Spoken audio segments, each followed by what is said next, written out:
Om Purnamada Purnamidam Purnat Purnamudachyate Purnasya Purnamadaya Purnameva Vashishyate Om Shanti Shanti Shanti Asatoma Sadgamaya Tamasoma Jyotirgamaya Mrityorma Amritangamaya Om Shanti Shanti Shanti. Namaste everyone. We at Advaita Academy welcome you all to this 1 month long Oneness Festival, a global celebration of Adi Shankaracharya ji, which is almost coming to an end now. All good things have to come to an end. In this session, we first have the discussion between Nithin Sridhar ji and Kiran Vadlamani ji on non-dualism in contemporary art. This will be followed by a Kannada video talk on Shankaracharya ji's Varakaya Pravesh by Dr. Ganesh Bhatt ji. And now for the new attendees, we have 4 different sessions every day, 2 in the morning at 6 a.m. Indian Standard Time and 2 in the evening at 6:30 p.m. Indian Standard Time. Nithin Sridhar ji is an author and speaker who writes on politics, dharma, Vedanta.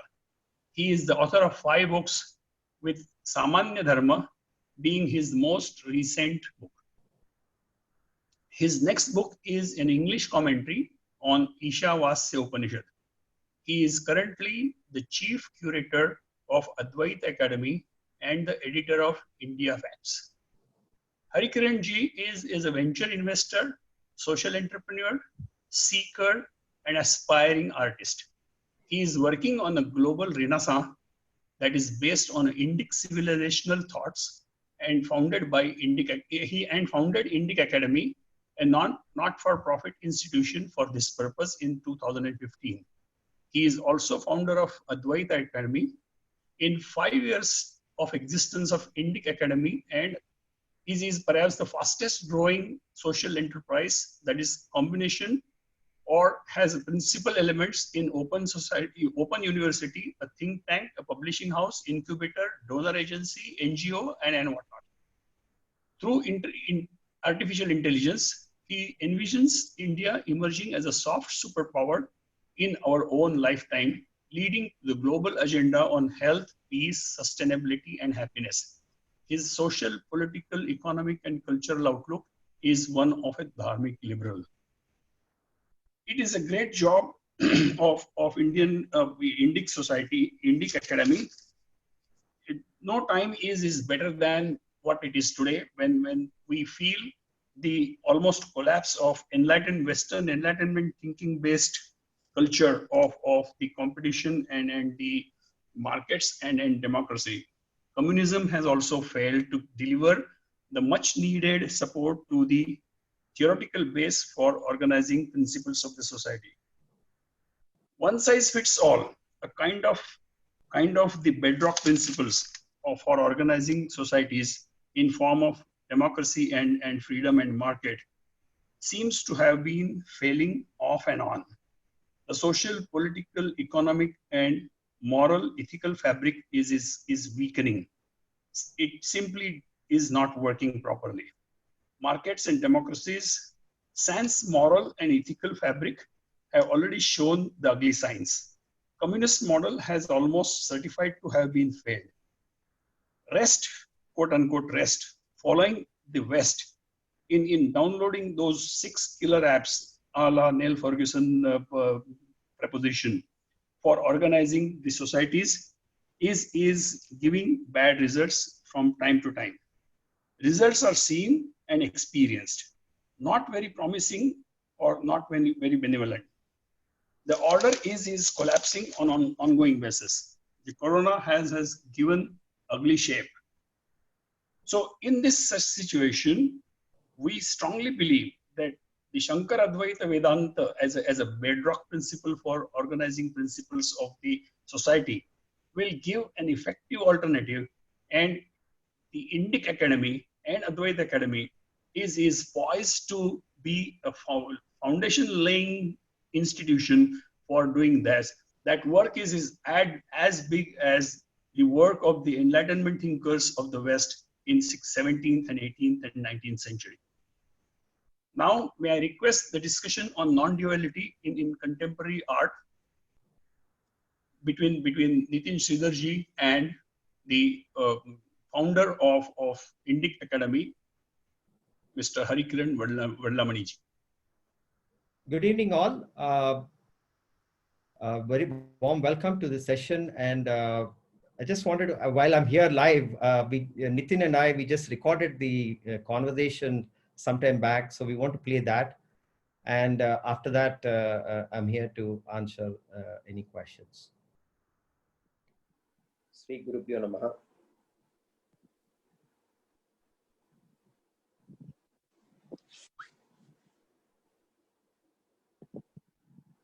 Namaste, Kiran, and very happy to be having this conversation today. I have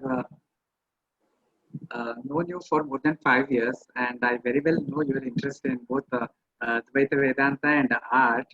So when I saw the topic, non-dualism in contemporary art, and I was immediately fascinated. And so I'll straight away jump with a question. How did you get into all this? Was it that you discovered art because of your investigation into Advaita, or is your interest in art, or was it the reverse, that your interest in art led you to Advaita Vedanta? Thank you, Nithin.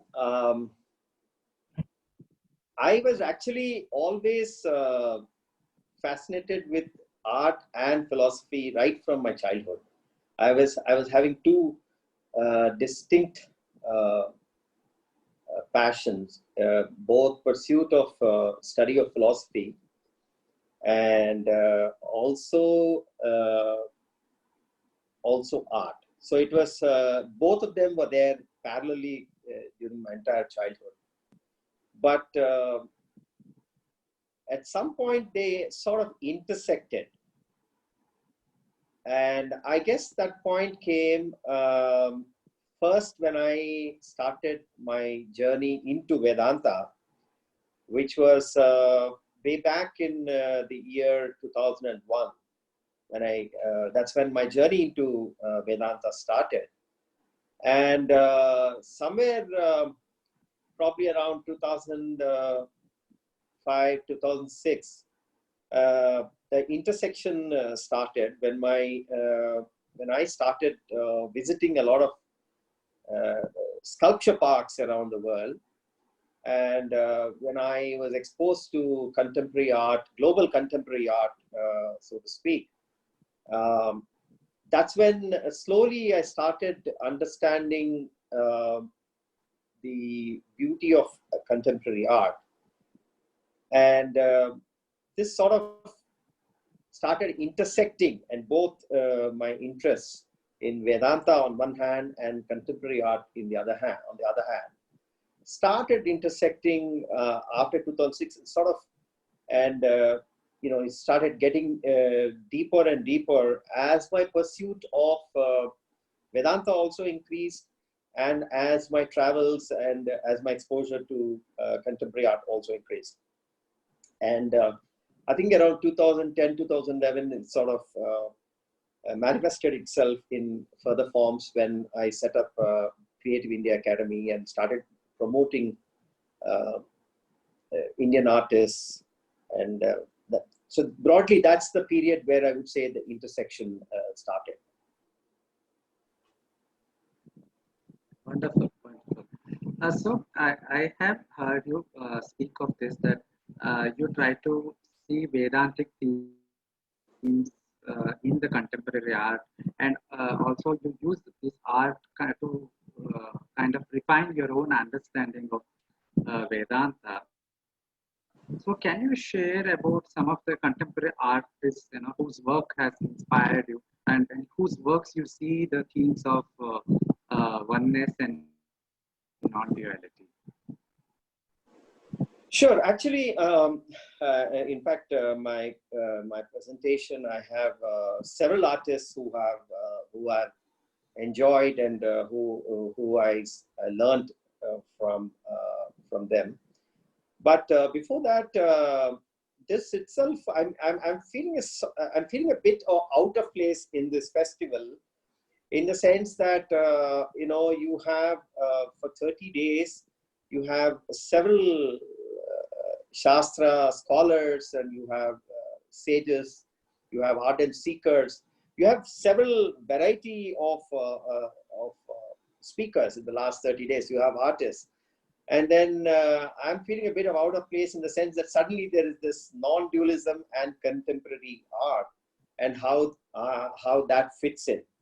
So I first of all, to all the listeners and who have enjoyed this festival, I want to just say that this is one of those things where I just felt, I mean, this is my passion, and I just felt that this would be a good opportune time for me to share some of these thoughts.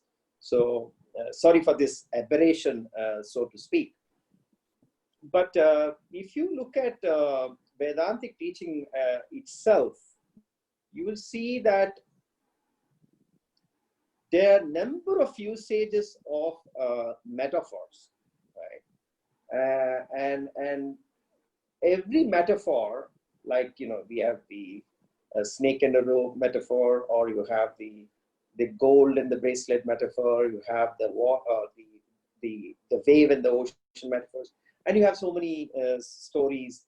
So all these are sort of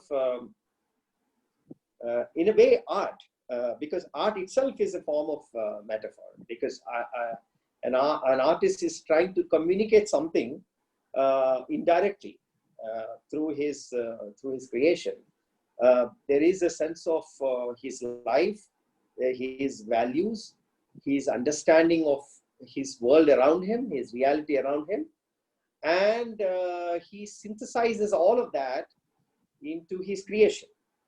And then you have the viewer, you have the person who is viewing the art. He has his own journey, his own sense of experiences, his own sense of values, and then with that lens, he views the artist's creation. So you have sometimes what the artist meant and what the viewer has seen and perceived, they match, and sometimes they don't. But still there is enjoyment. There is still the viewer gets something out of that beauty that has been created. But it's something different from what the artist has intended. And most of my journey in art in the last 15 years has been that that I wear a sort of a Vedantic lens, an Advaitic lens, whenever I see art. And that art which is I respond to invariably has a Vedantic lens. So I found that increasingly I like only art which has a Vedantic message. So otherwise it's okay. I mean, it's figuratively nice, or it's whatever. It's a nice concept, nice this thing. But if I don't see something that strikes me and makes me remember a concept, then it's okay. But once I see that, then man, I'm just excited about it, and I jump all over the place. And in fact, the artist won't even have imagined that somebody would be viewing it with that lens. So you must understand. So just to go back to that concept of Visheshananda and Atmananda. So art ultimately gives you the pleasure, right? It's one of those object, and an object that gives you pleasure. But it's a journey into Atmananda, right? Yeah, because it's a journey for me, because it goes back to the source, and I feel that oneness with the art, especially those art forms that I like. That's a very a very wonderful, apt way of putting. And I remember even when I was in school and we used to have these competitions like where some images are shown and we are asked to interpret. I remember that I always used to try to see for a philosophical, deeper meaning in a very mundane art. So I can see an echo in what you say, that you wear a Vedantic lens and see everything. And it's very interesting because you spoke about this art leading to inner journey for Ananda, and I remember a very interesting thing that in some of the bhakti schools they speak about this bhakti rasa as Brahmananda Sahodara, and they do these kinds of meditations, and Ras Leela meditation, and it's kind of art, it's an art, and they conceive this rasa or the pleasure derived from art as a sahodara, brother of ultimate Brahmananda. So I find it very fascinating. Yeah. So can you now share, Sure. I have more a presentation. about, I have about 15 sections. Yeah. I just quickly walk through them. The first thing is that I see non-dualism in symbols, and my journey as a sort of an artist, as a non-dual artist, started with trying to create the logo for Advaita Academy. So that was my first step, so to speak. And before that, there's a Chinese artist whom I came across in Singapore called Min Yayo, and his painting is a very, very interesting painting. And if you see that, can you see the screen? Yeah, I can. Yeah. So if you see that, it's a very, I have this painting, and I was very, very much in love with it. So you actually see the head of a man like this, is tilted like that. And then you see that the lines that he draws, the lines that he draws are just when he wants to create the form of the human face, he thickens it. And then once he leaves that, he lightens it. So it's the same lines, it's just a cloud. It's a cloud. It's wherein you can see Tattvamasi there. You can straight away see that you are that. You can see the man, the Jiva, and the Brahman, and both of them are the same, because the artist has not painted the man separately. You see, because he has taken the lines, and just at that point he strengthens it and then lights it.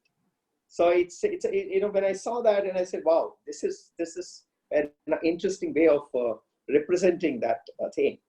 And then one of my favorite artists, Anthony Gormley, is from UK. He created this thing called Quantum Cloud. This outside London in the piers, and the name itself, quantum, sort of when it takes your mind to quantum physics, right?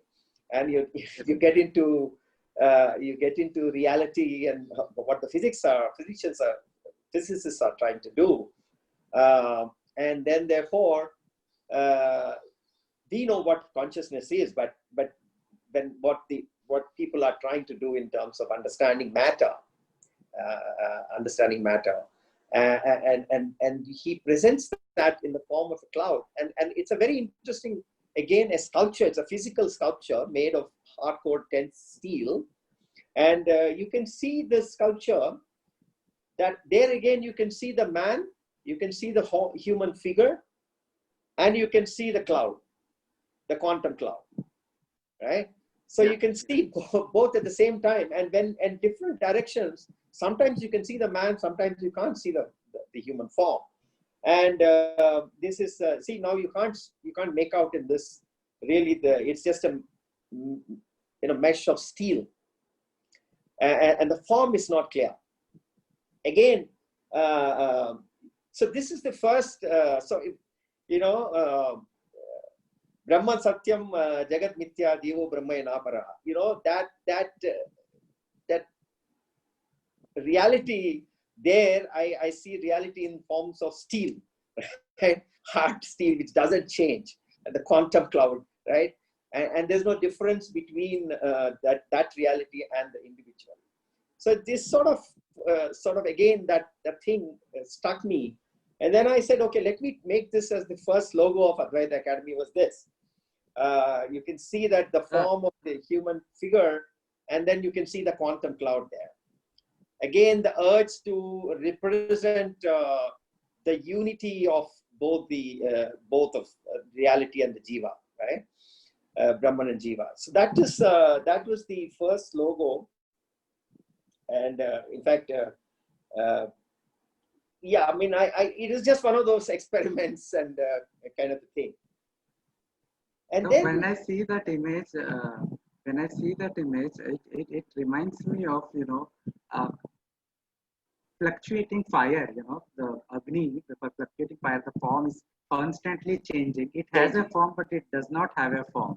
So it kind of, you know, reminds me of that imagery. Like Brahman is both Saguna and Nirguna, has a form, does not have a form, nothing is clear. It's very interesting. Yeah. Yeah.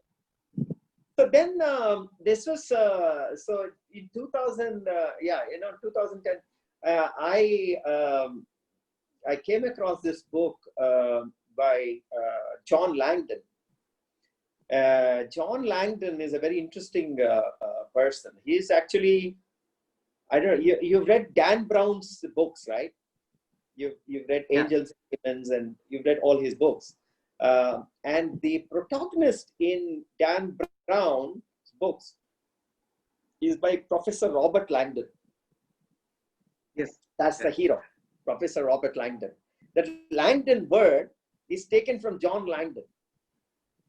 Because Dan Brown, when he wrote Angels and Demons, he got in touch with John Langdon because John Langdon specializes in ambigrams.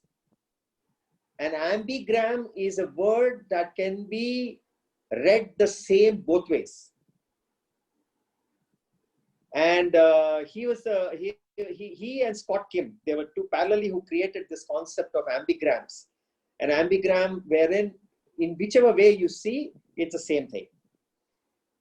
So suddenly I got this idea that, you know what, Advaita should be an ambigram, you know. And I wrote to the Professor John Langdon and said, you know, can you make an ambigram of Advaita? And first he said some words lend themselves easily to ambigrams, some words don't. And he said, yeah, let me try. Then he came back and he said, wow, I'm able to do it.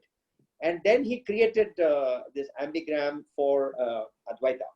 So if you see you see this logo every day, and most of the viewers who are watching this festival, you see the clip in the beginning. So this is Advaita. So this Advaita. But the thing is that you can read the same thing the reverse. So you see that? That's an ambigram. So not two, it's one, right? So Advaita can be read both ways. And that's an ambigram that I got it created by Professor Langdon. Because suddenly I got this idea that, look, why don't we think about the logo of Advaita as an ambigram? And that's how this has happened. Then I was not satisfied with it. And I said, I wrote back to him and said, I have a few more words. He said, okay, give me.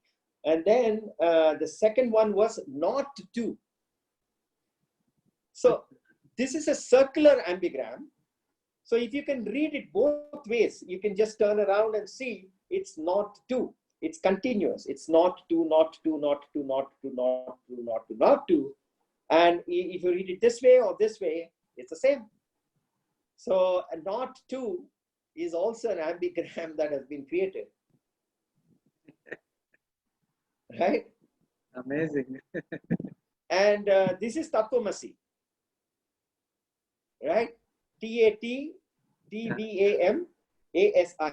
Tattvamasi. And there you go.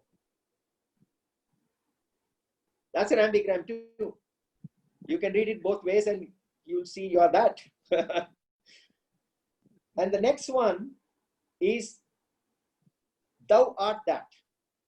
So I was not satisfied with Tattvamasi. I said, thou art that. So we made that. You can see that? You can see closely. Thou art that. Thou art that. Right? Yeah. Yeah. That thou art. So you can see that this is called a circular ambigram. So it doesn't break the flow, and it can be read both ways. It's the same.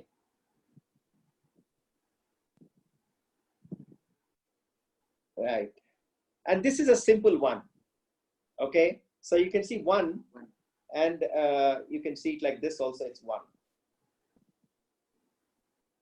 So this is these are the ambigrams that John Langdon has made for Advaita, and it all came to a simple desire to communicate the meaning. We call about Shabda Pramana. In a way, this is Shabda Pramana. This is I'm communicating through the word physically the essence of Advaita. It's just one of those beautiful things that. And then a friend of mine from UK who written this famous book, The Book of One. So we were republishing the second edition, and I wanted to create an ad campaign, which we published in Yoga Journal and other places. So I wanted to create an ad campaign. So I was not sure. So I wrote to Professor Langdon. I said, Professor, because Dan Brown at that time in 2011 released The Lost Symbol. Okay.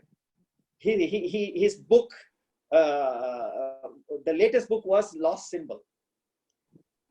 Right? So I wanted to pun on that because I want to take advantage and ride on Dan Brown's popularity. And so I wrote to Professor Langdon and said, look, I want to play this mischief, and I want to, a little bit of chutzpah, I hope you don't mind. I'm going to use your name and release an advertisement. So he said, no problem. You love chutzpah. I love chutzpah too. So, and then he said, go ahead, no problem. So I punned on the fact that Dan Brown was releasing his book, The Lost Symbol. And then I said, Professor, because John Langdon is also a professor. Right? He's a professor at Pennsylvania University. So I said, Professor Langdon unveils a new symbol. And then I put 1, not 2, Advaita and all that, and said, Professor John Langdon, widely credited as the founder of contemporary ambigrams art form, whose name and work have been used by Dan Brown in the best-selling novels, has devised an ambigram representing the concept of Advaita or non-duality. Effectively meaning not two, Advaita reveals that the nature of both ourselves and the universe is essentially one. The Book of One by Dennis White. So I just advertised. So I just enjoyed punning on Professor Langdon and creating this campaign. So it's one of those things. So have you interacted with other artists apart from Professor Langdon as well, that you showed that sharing your perspective on their art? On and off. Sometimes you hit. I'll tell you some of the Chinese artists, and I'll come to that. Sometimes sometimes they're too big. Sometimes you make a connect. So yes, I do interact. So one of the things that art has taught me is the concept of Sakshi Bhava, the witness element to it. And Anthony Gormley has really contributed to that understanding of what it means to be a witness. Non-judgmental witness, and to see the world passing by, to be the movie screen metaphor again. The world is a stage metaphor again. So again, you see a lot of metaphors that keep coming up. And so I came up with this concept of I witness, therefore I am. So the I am is the witness. And therefore, because I'm witnessing, I am, and not the other way. And this is a series that Anthony Gormley has done, It's called Event Horizon, Horizon Field, inside Australia. There's a series of installations he does where he puts human figures in the most obscure places. Like one in the Crosby Beach, he has put human figures in the water. He's put them in the Alps in Switzerland. He's put them in the city. And he's put them in Australia in a lake called Lake Ballard outside of Perth. You know, it's like a huge 70 miles radius kind of a lake bed. So he has put all these figures. He loves that. So you can see that here the man is witnessing the city. You can see that that image there. Here, this is inside Australia. So this is like a big sand lake bed in which he's put in these installations. So you have to drive quite a long distance and just enjoy this. So here, these are in Alps. So they're all fixed there. Okay. They're all fixed there. I mean, it's not like a museum. It's not like a park. They're all in natural environments, bearing the elements, you know, facing the elements. They're all there. They're there, like they're somewhere there. So you can come across, if you're hiking in Alps, you'll come across suddenly something there. But see,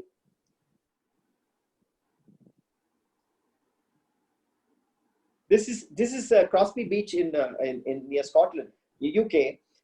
See, you can see all those figures there in the water. So the high tide, they get drowned, and the low tide, you can actually see them. They're all fixed there in the water, in the beach.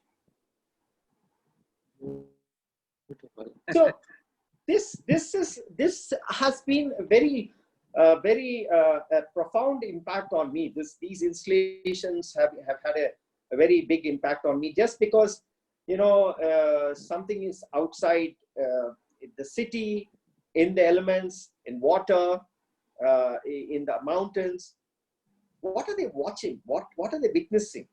You know, you put yourself in that, you're just sitting there and you're observing, right? So if you're in the city, you're observing all the things that are happening in the city and all the things that are, you know, if you're in New York and you're observing all the greed and all that's happening. If you're in the elements, you're watching time pass by and you're just observing, right? You're just a witness. This has had a very deep impact on me. That concept of Sakshi Bhava, you know, that has come again when I created the installation. That element found place, and that's why I mentioned this, the kind of impact. So this is the installation. You created this in your school, right? Yes. In your yes. school, right? Yeah. Yeah. So I can now proudly say I'm an artist. So because I did one installation in my life, so I can say I'm an artist.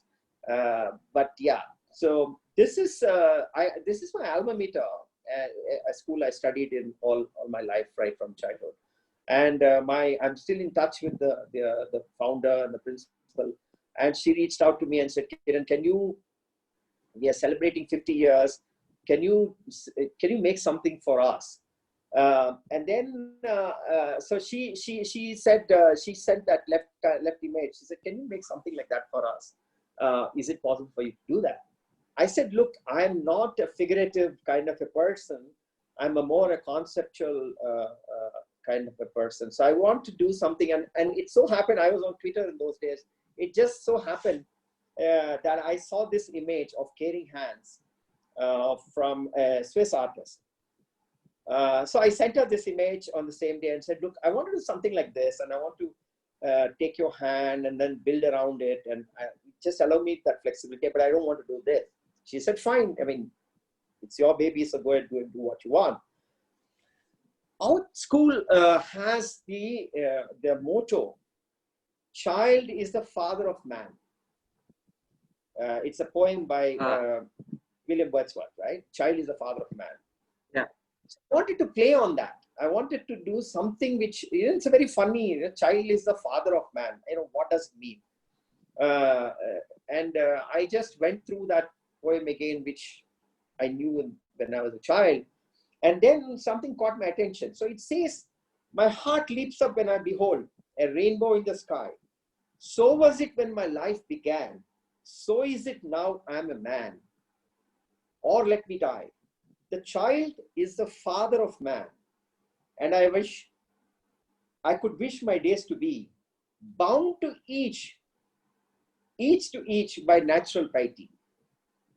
So I was, doing this Googling of this, what did he mean by that? And one thing, there are different interpretations of this poem, but one thing that struck me, and it bound each to each. So he wishes every day is bound each to each by natural piety, by natural divinity, right? And then there's a reference saying that maybe he's talking about consciousness. He's talking about consciousness. And then if you go back and see, so was it when my life began, so is it now I'm a man, so be it when I shall grow old. So what is that constant? What is that changeless thing in your entire life if you look back? What is it that doesn't change? Your entire body keeps changing, right? Your thoughts keep changing. Everything about you changes. But what is it that doesn't change? Is our awareness. Consciousness. Right? Yeah. Is our awareness. Is our consciousness. That doesn't change. What it was 20 years back, what it is now is the same. So then I said, wow. So then, and then I said, let me now make something on the basis of witness. Essentially, if somebody comes to that place, he should witness what he did when he was a child, and how is. So that's the thing. And so I asked her to give me. So she gave the hand mold, and we blew it up, and then she signed. And that's the installation that you can see there. That's those are our fingers, which we took a mold. And that is the first classroom that she conducted. She started the school with eight students. So that's the students. Okay. And then because we are celebrating 50 years, I made the access like a film reel, like a reel. Right? Those you can see the steps are like a reel. And that I made 50 steps to celebrate the 50 years. And totally in that school, in that school, 5,000 students graduated in the 50 years. So I planted 5,000 plants, and those flowers are 5,000 flowers. And then what I did was, I took the names of all the 5,000 children and engraved them as fingerprints on the fingers. So you can see that you can see that the whole thing, they're all, so as much as the imprint that she had on them, they also had on her, right? So that was the idea in making all the 5,000 names imprinted as fingerprints, right? Yeah, so that was the idea. But basically the concept was that if a person comes there, he sits there in the classroom, and then he walks down all the steps, and then he reads this note which talks about how it is, he can think about his classmates who are all planted as those plants. He can think of the teacher and then look at his life gone by. So that was, and reflect on that. So that what you saw, that Gormley's witness found its manifestation. So while somebody can see that this is nothing but non-duality, in the sense that it's a concept of witness taken from something and it's just grown out like that. So you should do more installations like that. You should do more installations. Thank you. So that's Abdul Kalam, and that's Manga Devi, my founding principal. So that was 5 years back, and that was a very great occasion for me personally. Now, if you just look at, we move on to these aphorisms. Have you wondered?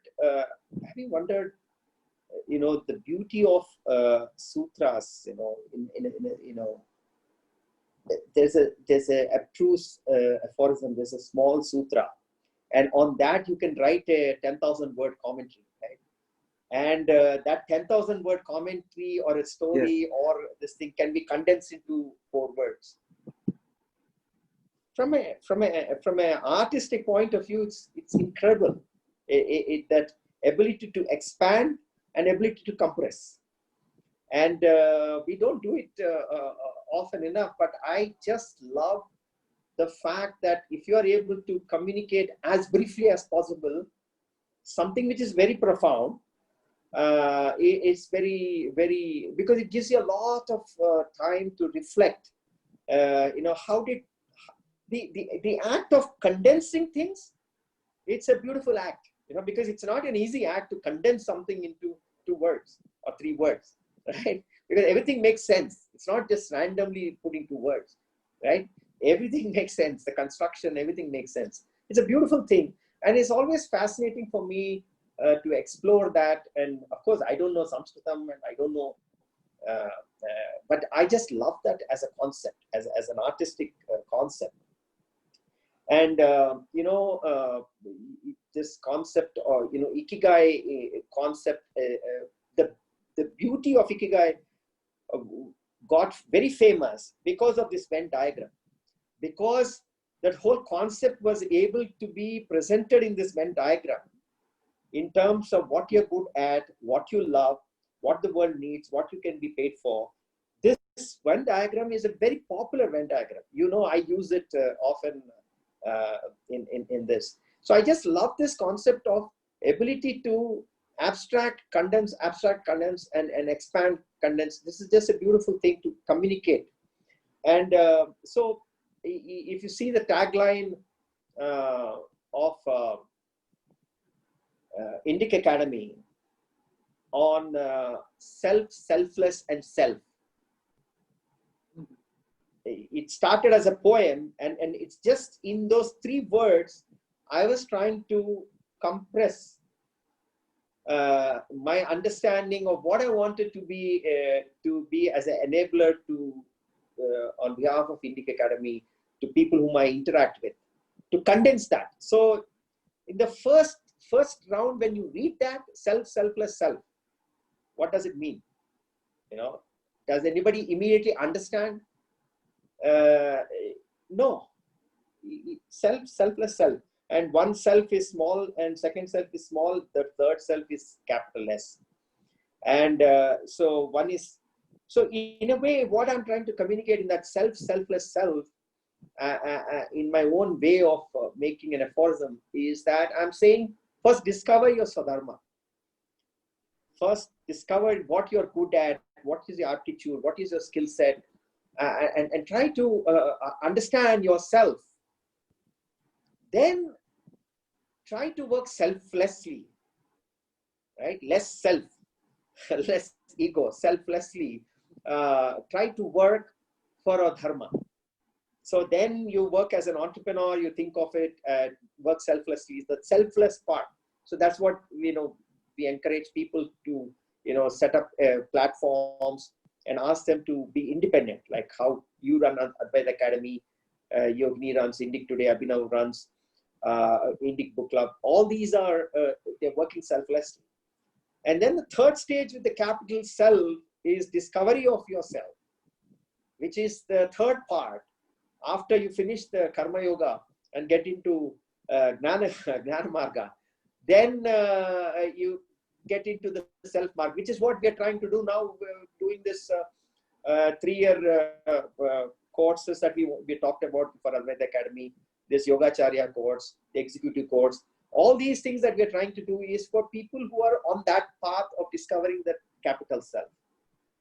So this is, again, I've learned this from just this concept of trying to be as short and concise as possible. Now, this is something which just struck me when my family, nephews and nieces and all came, and they were all playing damsharads. And I was listening to Swamiji's talk on, and suddenly something struck me, is that if people ask me about Karma Yoga, can I tell about Karma Yoga in 2 words, in 2 symbols? You know, can I do it? Because again, this whole thing of condensing, you know, the aphorism, you know, the physical aphorism, this is just a physical part. You know, can I do it? And then it suddenly struck me, Ishwararpana Prasada Bhavana, right? So, and it just suddenly struck me that I can just do this, Arpana, right? I can do this, and I can do this, and I can do this, right? So I'm accepting the prasadam. I'm doing this.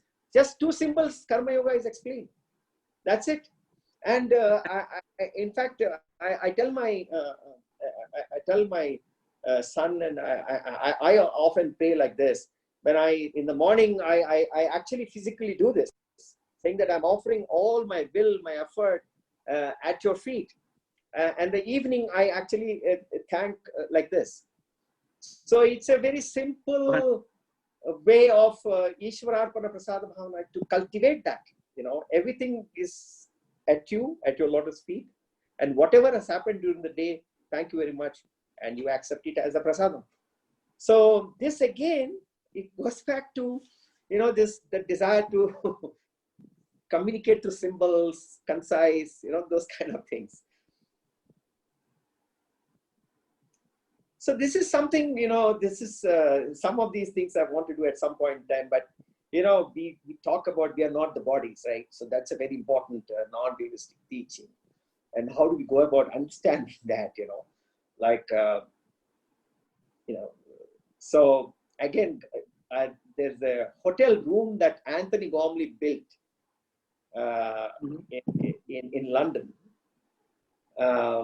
So I just finished. In fact, I was fortunate to meet him. Then I was in London, and I went to this hotel in Mayfair, and the sculpture was there. That's actually a room, and in that room, it's an inside of a man. Inside of a man. There's only one bed there, and there's nothing else. But then you can see all the counters of the inside of a man. Right. Oh. So this is you can see that shape there. That's a man sitting. Can you see that? Can you see this? This is a hotel. This is a hotel room, and this one is a special suite. This is a sculpture made by Anthony Gormley, in which there's only one bed, and you can see the insides of a man. So wow, you know, that's very beautiful. Yes, and I find it very fascinating, and I think that, you know, if I want to meditate on the Panchakosha theory and look at, you know, different layers of my body, it's better to go inside a body and then, you know, meditate and do mananam on that. The other thing is, when I was watching this movie Gravity, you know, beautiful movie. It's just an extraordinary movie, beautifully taken and all that. And then I suddenly remember Kalpana Chawla, Indian, who died in the Columbus. She's from Haryana, and so I suddenly remembered her. Immediately after watching this movie, I remembered her. I remembered an interview of her I read in those days. And one of the things she talks about is saying that in space, where there's no gravity, you are just your thoughts. You know, in the interview, she says that, you know, you are just your thoughts. After watching this movie, I suddenly remember that interview which I read, you know, 20 years back. And then I suddenly scrambled upon it. And then I got that. And then it just struck me, why don't we, at some point in time when the costs come down, whenever I want to meditate on Nirvana Shatkam, and whenever I want to meditate that I'm not the body, I wear a space suit and go into a chamber where there's no gravity, right? And then you don't feel your body, right? And then you're just thinking about your thoughts.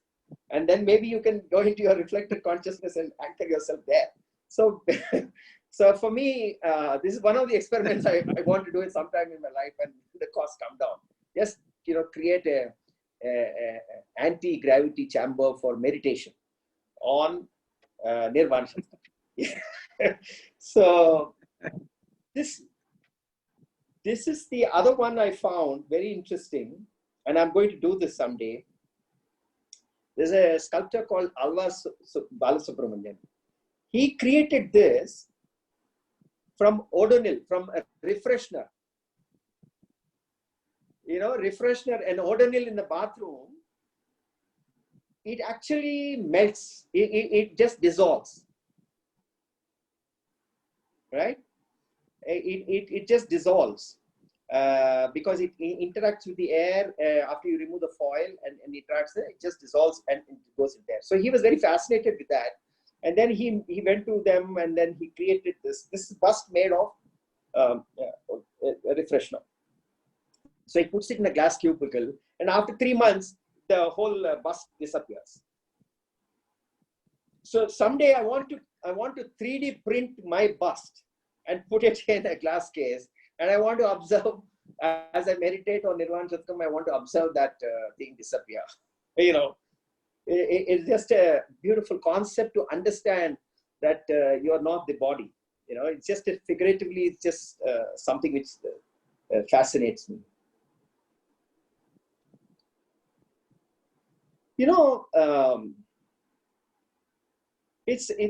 There's so much of intellectualization and so much of ego that we all have. Everything is ego driven. Understanding is ego driven, and then we tend not to surrender. That surrender because it's an intellectual exercise, and then the surrender is lost. And I was listening to Swamiji's talk, Swami Paramatmananda's talk on choicelessness, and then I had this sculptor called Ma Yu. This sculpture is he is actually a Chinese artist. He's fighting the Mao and he's fighting the communists. But through this, the way he surrenders, what Swamiji says, for logical problems, there are logical solutions. For non-logical problems, there are no choicelessness. Surrender is the only thing. There are no solutions. So somehow I could understand this better. This is a very, very interesting sculpture by a South Korean artist called Maya Lin. She's an architect in New York. And she came to prominence when she designed the Vietnam Memorial in Washington. And this is called Wave Field. This is in a sculpture park called Storm King. It is just outside New York. And so I was very excited. This is one of the best sculpture parks out there, one of the biggest ones. So when I went there, I was very excited to come there. I was on the top of a hill. And I knew that her work. But the moment I saw this, what struck me? When I saw these waves, I saw the mountains there, and I saw the waves there. I saw the samundar there. I saw the ocean there, and I saw the waves here. You see, that's so beautiful that you can see that there is no difference between the sculpture pieces that she has done and the actual mountains that are there. So all I could think of the wave and the ocean. And that was just what was striking to me, that you have the real mountains, and here these smaller mounds are all the man-made mountains, right? So it just struck me. And then I was thinking, that Shankar Bhagavan's thing about, I know you're not different from me, but I surrender to you just like a wave surrenders to the ocean. I don't remember the Samskrita version, but the essence is that, I felt that. You could see the actual ocean there, and you could see the smaller version of the waves there. And then you can see that interaction between these two. And then suddenly very profound feeling, just overwhelms you. It's one of those very, very sacred feeling I had when I visited this.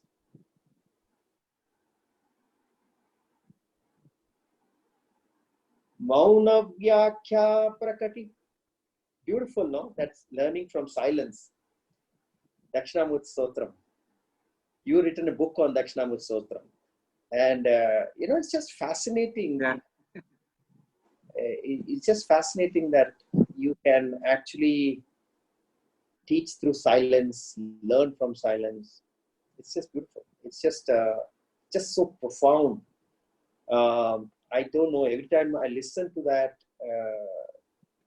just gives me beautiful feelings about that whole thing. Just listening to the Stotram itself. And so it always stays with you, what is that construct? I mean, that whole concept of teaching through silence, what a beautiful construct. Stays with me. And then I came across this person, this John Cage. He's a piano, he is a musician. And he created this piece called 4.33.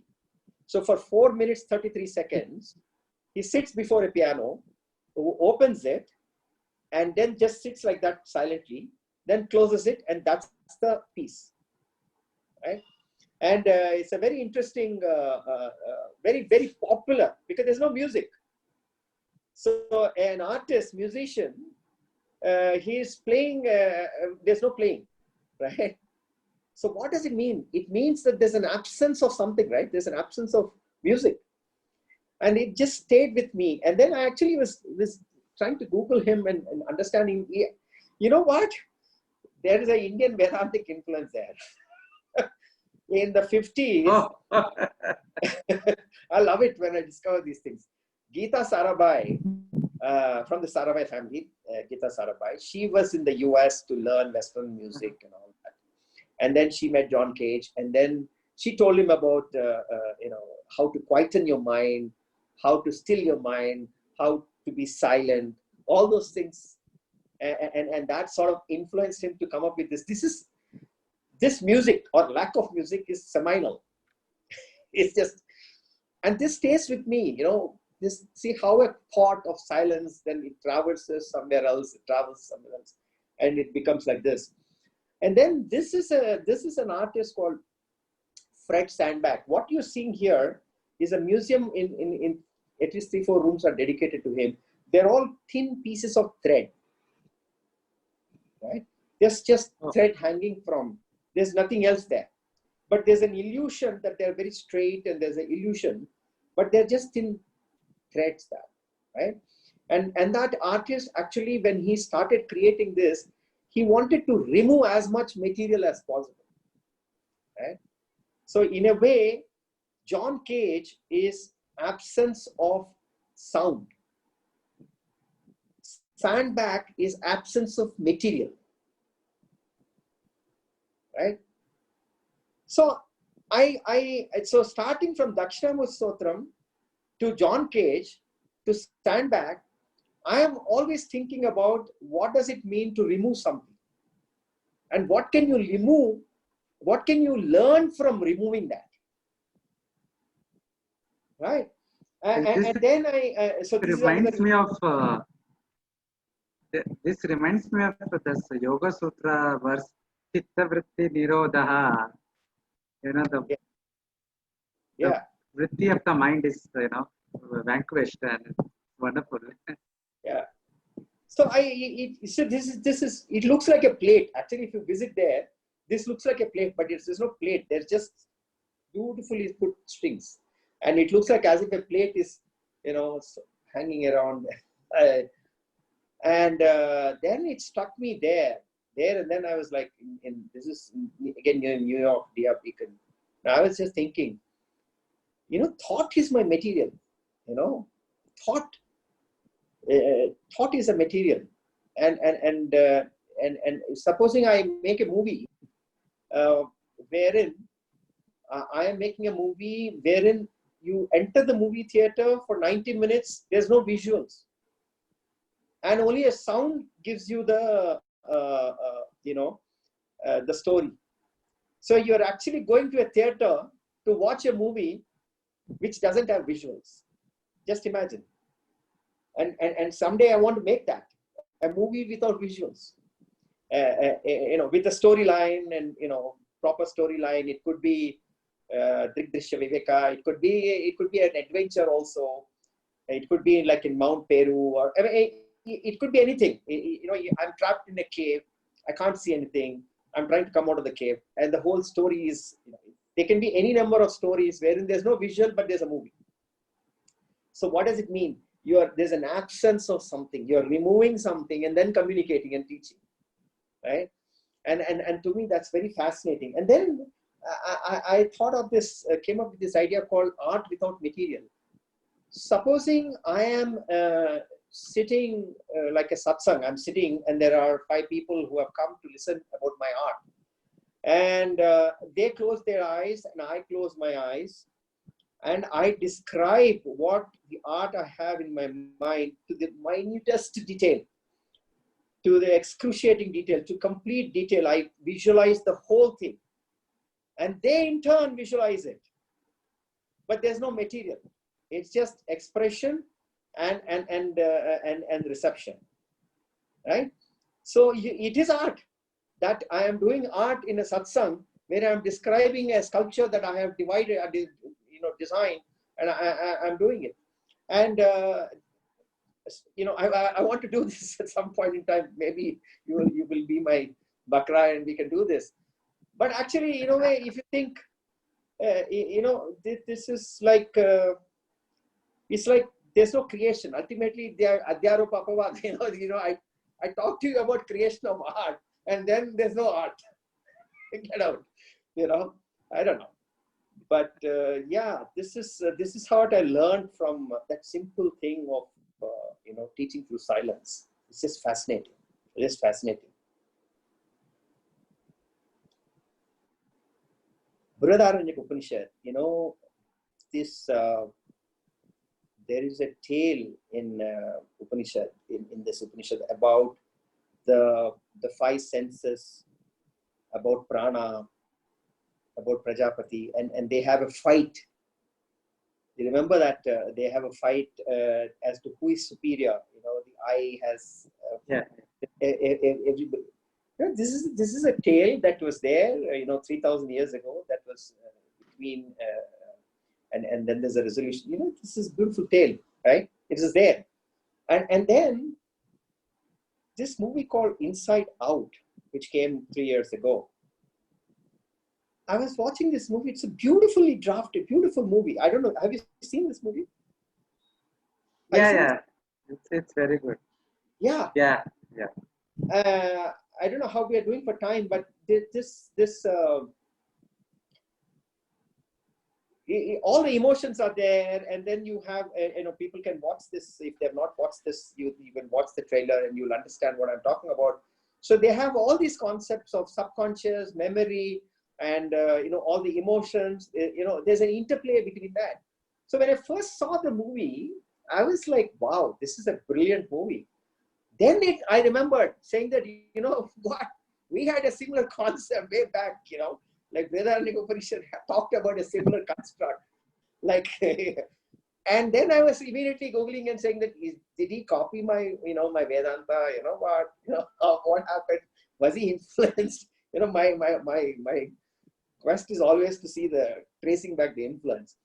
But then I discovered that there's a copyright dispute going on between, somebody claims saying that this was my story and this was my story and all that. But so far. So I wanted to intervene in that case and say, boss, this is Brihadaranyaka Upanishad story. hang on, we've been there before. And yeah, it's just fascinating. And from this, I am very keen of creating a couple of stories. I want to write a story using our construct about buddhi, manas, atma, about vasanas. You can actually write a story developing from the Vedanta Upanishad parable, and actually see the struggles that all seekers face. We all face these struggles. We are tempted, we have to work hard, we want to be selfless. All these struggles that go in our mind, if they're actually portrayed like inside out, the struggles of a seeker, and present everything, how the interplay between the emotions and the senses, I want to eat this, I shouldn't be eating this, from there to I should get up in the morning and study, the lazy analysis said, don't, it's okay, no problem, Guruji will be okay. You can actually write the struggles of a seeker from inside the mind of a seeker, using this kind of a template, and it will be a fascinating tale, in my opinion. Somebody should write this. The other thing, we have already outrun in the time. Yeah. So I think we are already 1 hour into the discussion. Okay. So we probably will I break think it up we should into wrap, 2 parts. Yeah. Okay. We'll wrap it up in 10 minutes. Yeah. Great. Yeah, in 5 to 10 minutes. So art is something which, let me quickly. So this one is about consciousness, and there's this new concept called stream of consciousness, and there's a new form, like James Joyce and a few authors. They've written stream of consciousness, where is the inner monologue of writing. So I came up with this theory that why don't we write on the stream of consciousness about consciousness. So I want to write an essay, about consciousness, but write it in the form of a stream of consciousness without, without full stop, without punctuations and all that. So I actually wrote a paragraph on that, but we can deal with it later. This is something which is a movie called Memento. I don't know whether you've seen this movie called Gajni. It's a very interesting movie. Hindi one. Yes. Yeah. So the original movie is called Memento, and that is about this memory and the concept of memory. So this is something which I want to explore more deeper about memory. And one of the things in this movie is that there are 2 tracks. One is a forward track, which is in black and white, and one which is in backward, and then they connect. That's Christopher Nolan of Inception. This was his first movie. It's a fantastic movie. You should watch it. You'll understand this concept of memory in a very, very cinematic way. This is an artist I discovered in Singapore, and he also is focused on memories. And what you see there is huge photographic prints, like a cinema reel, right? So it's just a cinema reel photos, like how the 35mm photos are there, right?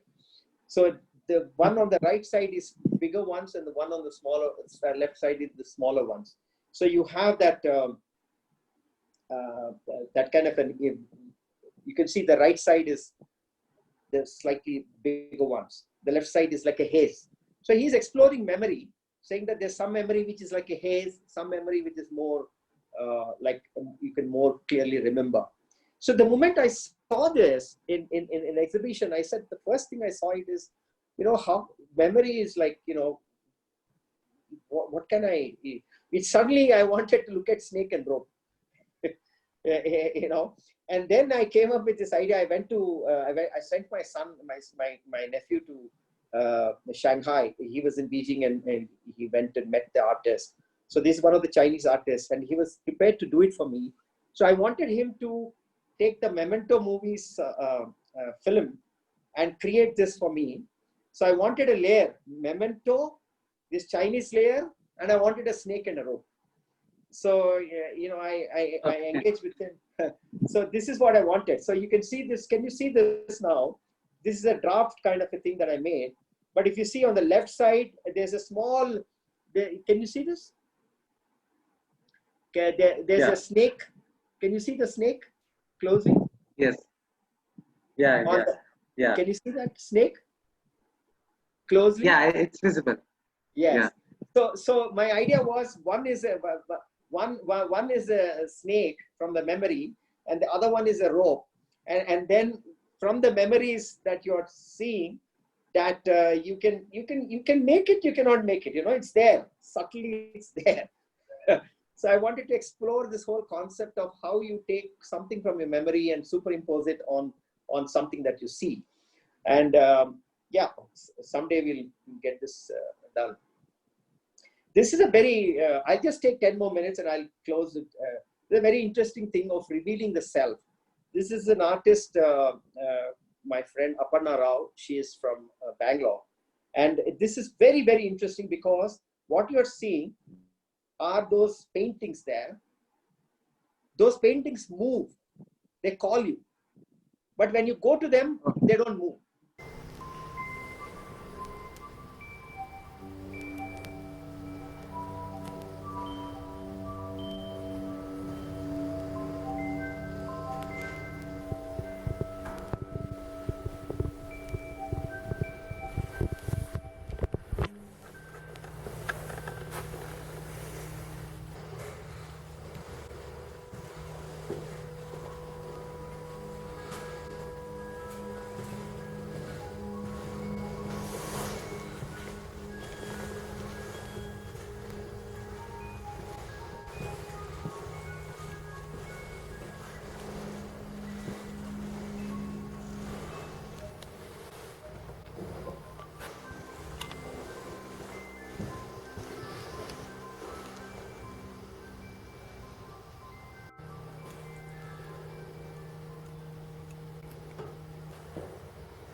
Basically, this is like a chamber in Japan that she did installation. What you're seeing is these are like paintings, right? Can you see this? Can you see this? Can you see that? Yeah. That's automatically moving. So when nobody is in front of it, when nobody's in front of it, it moves and it sort of calls you. And then you go there, it doesn't move. It's very fascinating, and I'll share the link later. But the moment I saw that, it's like our tendency to objectify the self, right? We sort of study the self, and from there I went and said, look, I want to create this installation myself. And I spoke to her and I said, look, instead of these things, I want to have mirrors. Okay. I want to have mirrors, which when I walk, so the mirror is calling me. So when I walk, the mirror doesn't move. And then the mirror, I can see it's very dirty, right? My image is not clear, malam, right? So when I'm looking at myself, the self is calling me, and then I cannot see myself very clearly, right? And then I walk and slowly, as my karma yoga happens and all that happens, then slowly all that the dust clears, the mind purifies, and I'm able to see more and more of myself. But then in the last chapter, last section of this room, where the Jnanakanda, it's just, I can't see anything. It's beautiful, it's clean, it's plain, it's a mirror, but my image is not there. Because consciousness, after a point, you can't reflect it, right? So, so I want to create this installation in that format to study this part of how the mind, you have to purify the mind, and then you can't see it. This is other installation that I want to do. It's a pity I couldn't show it, but yeah.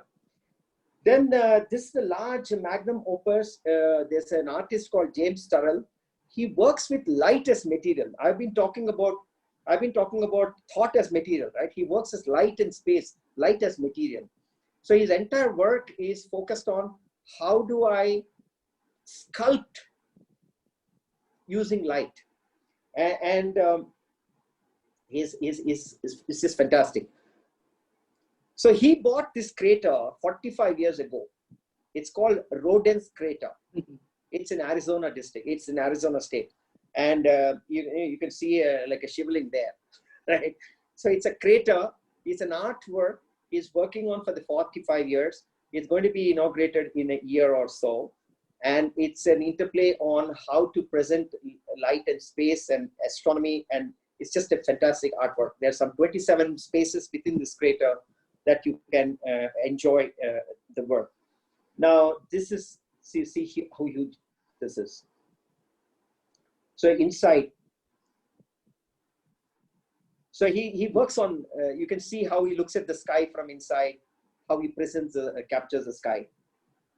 So now, the sankalpam that I have taken is that I want to take my niece, Rukmini Vijay Kumar, she is going to dance day after tomorrow, for this inauguration, to make her dance. She just finished doing a dance at the Chidambaram temple. You know, Chidambaram temple is very unique in the sense that the Lord is space. You know, the element space is the Lord there. Yeah. Akash So, yeah. Akash Tattva. So I am seeing, and she just finished in the Shivratri, she was dancing there, and we're publishing a book. So I told her that, look, I want to produce a dance performance by you. I want to a show at Rodens Crater, where the artist, you know, there's celebration of light and space, and we have an Indian artist doing a tribute to our space and Shiva. You know, just imagine. I mean, just go back to seeing that whole thing. I mean, this would be, you know, one of my life dreams if I'm able to pull this off. I don't know. I was telling Rukmini that look, I know you. I am there. We don't know yet James Turrell, so we have to ask him, but we'll get there. So, so we'll get there. But just imagine that whole thing of Rodens Crater, and then you have Rukmini there dancing, you know, tribute to, oh man, that would be fantastic. So that's the thing. The other thing is, the last one is the tribute to Jagat, because I believe that, you know, there's so much of over-intellectualization that's happening, and I want people to get back a sense of devotion. And I think a lot of Westerners who are searching for spirituality are doing it with an ego, or doing it at the intellectual level. At some point in time, they would come to surrender, they would come to devotion. That is the easiest entry. The pathway for them would be worshipping the nature, because that's an easy access. Because anyway, they're environmentalists. They're worried about the environment. So there's an angle of being an environmentalist, and therefore expressing devotion to environment is an easy access to bhakti. So this is the environment path that we are trying to create here in Hyderabad, and the whole thing would be based on display of devotion to the nature, and celebrating Jagat, so to speak. So this is the last one, Nithin, understanding Mumukshutvam. This is this Vietnamese artist, and this is something when I saw this, I could see that determination with which they were walking towards a particular goal. I could see that Mumukshutvam, and I don't know. I want to end this with saying that, look, would I ever be, would I always be outside this image, appreciating this, or would I actually have the qualification and the mumukshutvam to set on the path of liberation? So I don't know that yet, But thank you very much for patiently listening to all my theories on non-dualism and art. And it's been wonderful explaining myself. And thank you so much. I have a very quick question before we wrap up. So I asked this before, and I think the audience would be interested to know as well. So when you shared your ideas or your interpretations of Vedanta, of some of the artworks with the artists, so how was their response? Like the Chinese artist was very, when I explained to him, I had a Skype conversation with him, and I said, look, why I want memento, why I believe in snake and rope and illusion and all that. He was very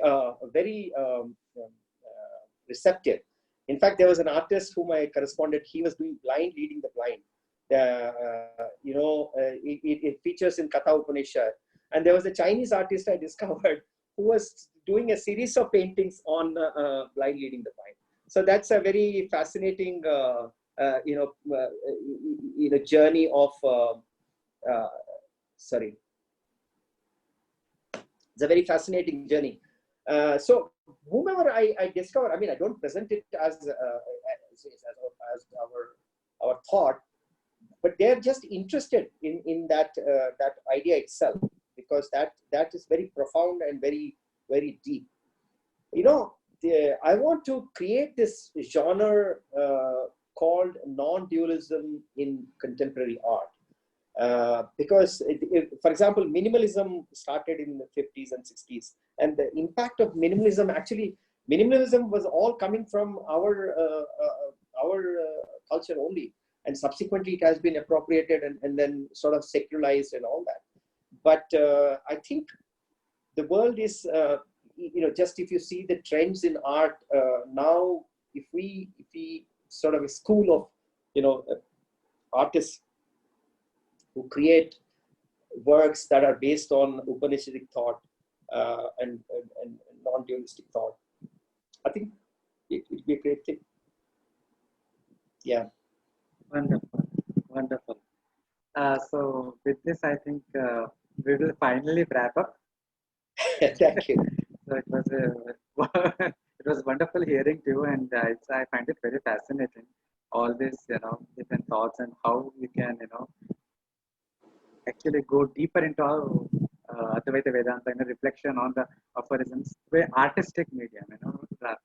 The predominantly we are so used to a rational approach, and somehow the artistic approach, creative approach seems to have sidelined. So hopefully this is brought out more and more in coming time. Thank you for this discussion. Thank you so much. Oh, that was really a fantastic journey. I remember only one Shanti part of Upanishad which we started with. Purnamada Purnamidam Purnat Purnamudachyate Purnasya Purnamadaya Purnameva Vashishyate. Adas is Purna, Idam is Purna. By investigating into Adas and Idam, you realize the identity between Adas and Idam. What a fantastic way of investigating Idam in form of art to reach Adas in form of Brahman. Fantastic. Thank you very much. Thank you very much for fascinating conversation, Hari Kiran ji and Nithin Sridhar ji.